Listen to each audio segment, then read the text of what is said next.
Hola, soy Carmen, como sabéis trabajo en La Tardón. Esto es un negocio familiar.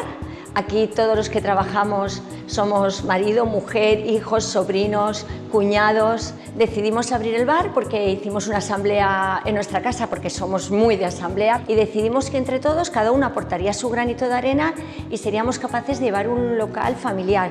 Personalmente la armonía me gusta mucho. Me encanta sentarme a un sitio que esté armonioso.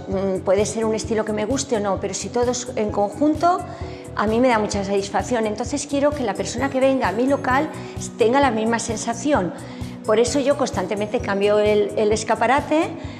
Puede ser Navidad, puede ser Halloween, puede ser Pascua, puede ser fiestas. Yo en mi casa, mis hijas, siempre cuando hemos cenado, he puesto la mesa. De hecho venían sus amigas y decían «¿Perdona?». Y entonces simplemente lo he trasladado. En el momento de que yo pongo una mesa y se la pongo para una persona en especial porque sé que le va a gustar esto y me siento muy recompensada y el cliente me lo comunica emocionalmente. Para mí es maravilloso esa sensación. Cuando me reservan una mesa, cuando veo que es mucha gente o que percibo que es una reunión, pregunto así como el que no sabe la cosa, ¿para qué es?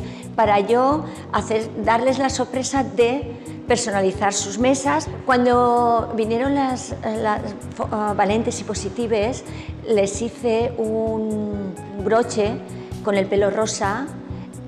Fue muy emocionante verlas puestas a todas, para mí fue una gratitud. Cuando es el Día del Padre hago un servilletero con una carita de hombre con bigote, cuando es el Día de la Madre hago un bolsito con chuches, cuando es Navidad decoro de Navidad, siempre algo que ellos se sientan como que es simpático, que agradable, simplemente esa es nuestra esencia. Personalmente estoy muy emocionada por la acogida que he tenido en el pueblo, porque soy una persona que quiero mucho a la gente. Me siento que lo que yo doy lo estoy recogiendo y para mí eso es una felicidad que me da muchísimas ganas de levantarme todos los días y venir a trabajar.